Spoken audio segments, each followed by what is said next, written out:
खबरुनि जो सिलसिलो जारी है। तव्हां सां अहम ख़बर शेयर करे रहिया आहियूं। निगरान वज़ीर आज़म अनवारुल हक काकड़ अफ़गान अॻवाननि जी धमकियुनि वारनि बयाननि खे अफ़सोसनाक करार ॾेई छॾियो आहे। निगरान वज़ीर आज़म जो चवणु आहे त पाकिस्तान में बदअमनी पखेड़ण में गैर क़ानूनी परॾेहनि जो हथु आहे।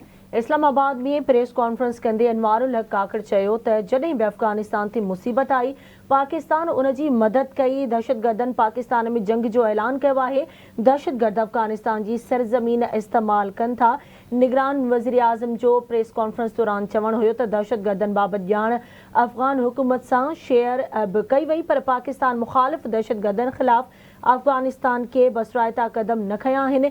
पारा चनार में सरहद पार बाबत कार्रवाइन बाबत सूबाई हुकूमत के हिदायतूं जारी कयूं आहिनि। कंहिंखे भी 1 इंच हिस्से ते कार्रवाई की इजाज़त न ॾींदासीं। अहम ख़बर खां के आगाह कयूं पिया।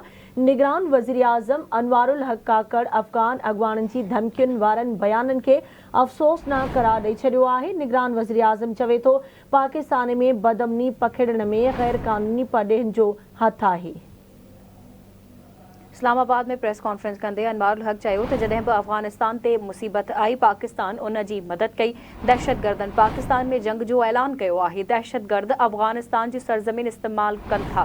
निगरान वज़ीर आज़म अनवारुल हक काकड़ जो वधीक चवण हो त दहशतगर्दनि बाबत जान अफ़गान हुकूमत से भी शेयर कई वई, पर पाकिस्तान मुखालिफ दहशतगर्दनि खिलाफ अफ़गानिस्तान के भी असरायता कदम न खया।